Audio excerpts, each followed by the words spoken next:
बच्चों, एक बार पुनः आपका स्वागत है लॉकडाउन ई पाठशाला बाय डीसी रामगढ़ में। आज हम लोग कक्षा 7 के सामाजिक एवं राजनीतिक व्यवस्था पार्ट 2 पुस्तक के अध्याय 3 यानी राज्य सरकार की तीसरी कड़ी लेकर उपस्थित हैं। हमने पहली 2 कड़ियों में जाना कि राज्य सरकार के 3 अंग हैं, विधायिका, कार्यपालिका और न्यायपालिका। पुनः विधायिका के भी 3 अंग हैं, राज्यपाल, विधान परिषद और विधानसभा। पहली 2 कड़ियों में हमने राज्यपाल और विधान परिषद की चर्चा की। आज हम विधानसभा की चर्चा करने वाले हैं। आइए विधानसभा के बारे में जानते हैं। विधानसभा राज्य विधानमंडल का प्रथम सदन या निम्न सदन कहलाता है।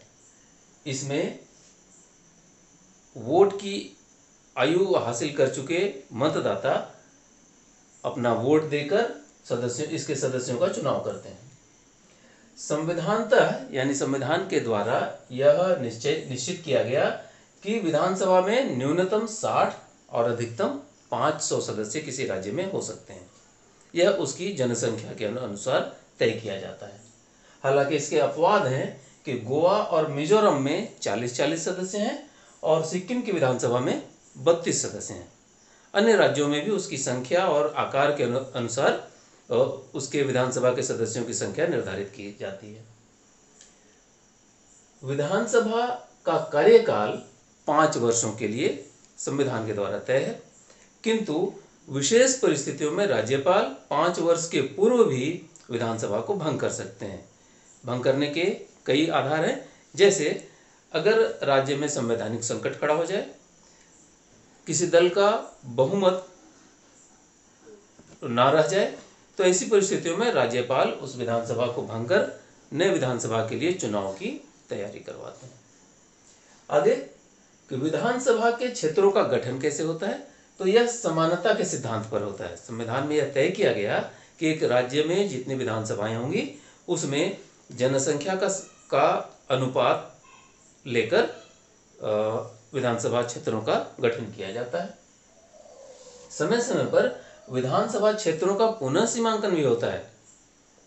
यह संविधान में वर्णित है और प्रत्येक राज्य की विधानसभा में अनुसूचित जाति एवं अनुसूचित जनजाति के लिए कुछ स्थान आरक्षित होते हैं।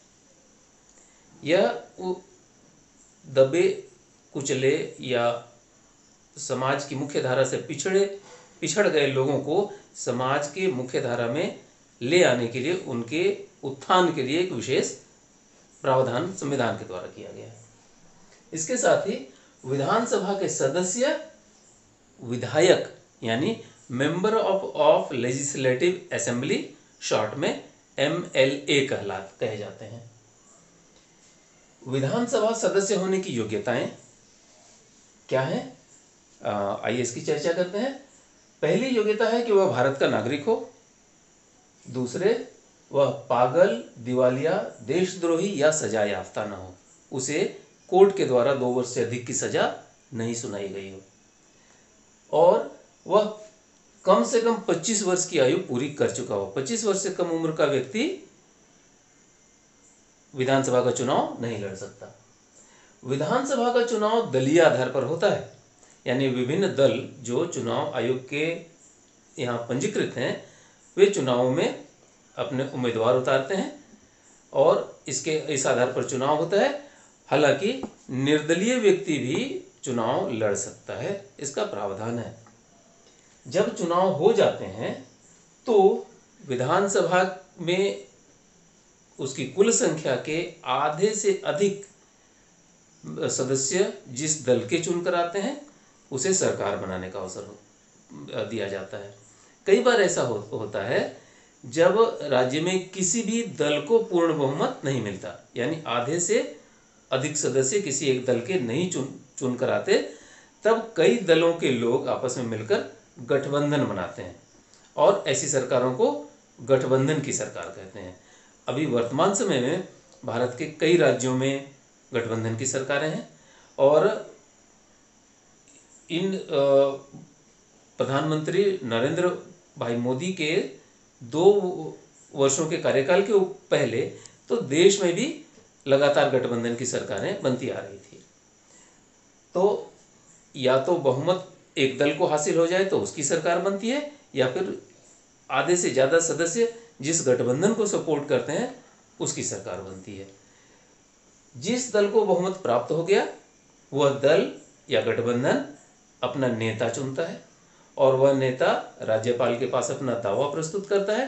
राज्यपाल ऐसे व्यक्ति के दावे से संतुष्ट होने के बाद उसको मुख्यमंत्री पद की शपथ दिलाते हैं और वह व्यक्ति मुख्यमंत्री बनता है। पुनः मुख्यमंत्री अपने कार्यों के विभिन्न विभागों के कार्यों में सहायता के लिए मंत्री परिषद के सदस्यों का चुनाव करते हैं और इस तरह से राज्य मंत्री परिषद का गठन होता है। मुख्यमंत्री अपने साथी मंत्रियों का जो चयन करता है उनको भी राज्यपाल शपथ दिलाते हैं। पुनः विधानसभा के सुसंचालन के लिए एमएलए के बीच में से एक सदस्य को विधानसभा का अध्यक्ष नियुक्त किया जाता है, चुना जाता है और विधानसभा का अध्यक्ष ही विधानसभा के सारे कार्यों के लिए, उसके बैठकों के संचालन के लिए उत्तरदायी होता है और विधानसभा के समस्त कार्यों को वह नियंत्रित करता है। मंत्रिपरिषद विधानसभा के प्रति ही उत्तरदायी होती है। विधानसभा चुनावों की प्रक्रिया एवं सरकार के गठन को समझने के लिए हम झारखंड विधानसभा के 2014 एवं 2019 के चुनावों की चर्चा करते हैं। झारखंड विधानसभा की कुल सदस्य संख्या 81 है और यहाँ एक सदस्य एंग्लो इंडियन समुदाय का मनोनीत किया जाता है। बहुमत के लिए कुल 41 सदस्यों की जरूरत होती है। जब 2014 के चुनाव हुए तो दलीय स्थिति इस प्रकार थी। भारतीय जनता पार्टी के 37 सदस्य निर्वाचित हुए थे। झारखंड मुक्ति मोर्चा के 19, कांग्रेस के 6, आजसू के 5, जेवीएम के 6, निर्दलीय एवं अन्य 8 और 1 मनोनीत, इस तरह से 82 हुए। भारतीय जनता पार्टी और आजसू ने मिलकर गठबंधन में चुनाव लड़ा था, तो इस गठबंधन के 37 और 5 42 हो गए, बहुमत से एक अधिक।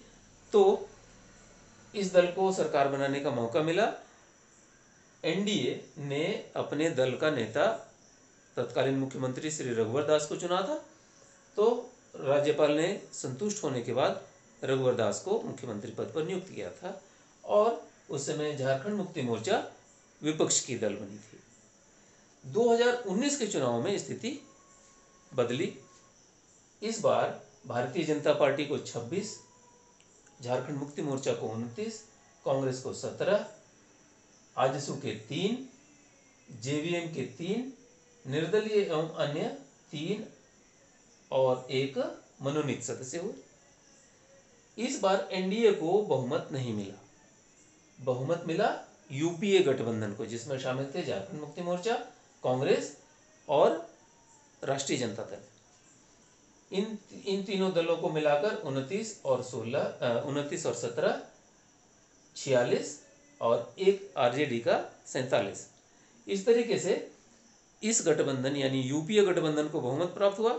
यूपीए गठबंधन के विधायकों ने अपने विधायक दल का नेता श्री हेमंत सोरेन को चुना और इनके बहुमत से संतुष्ट होकर राज्यपाल महोदय ने हेमंत सोरेन को हमारा झारखंड का मुख्यमंत्री नियुक्त किया। तो इस तरीके से हमने देखा कि किसी राज्य में विधानसभा का चुनाव कैसे होता है और सरकारों का गठन कैसे किया जाता है। उम्मीद है आज की जानकारी आपको रोचक और ज्ञानवर्धक लगी होगी। पढ़ते रहिए और लॉकडाउन में मन लगाकर पढ़ाई लिखाई से जुड़े रहिए। सोशल डिस्टेंसिंग और सुरक्षा के सारे मानकों का प्रयोग करिए। स्वस्थ रहिए, व्यस्त रहिए। धन्यवाद।